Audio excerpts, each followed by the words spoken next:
Inhlangano ye-Comrades Marathon Association ibinesidlo sasekuseni nalapho iklomelise khona abadle umhlanganiso emjahweni izolo. Iphini likaNgqongqoshe wezemidlalo uNocawe Mafu ubongele bonke abasubatha ababambe iqhaza kulomjaho wama-97. All the athletes, you have done the country proud. You've shown us that despite any challenges, noma kanjani, no doubt.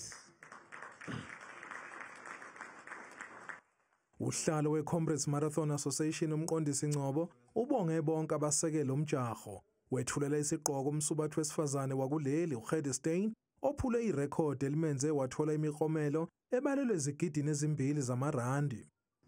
I wish to congratulate our male and ladies winners, Gert and Piet, who are going to be our ambassadors for the next 12 months.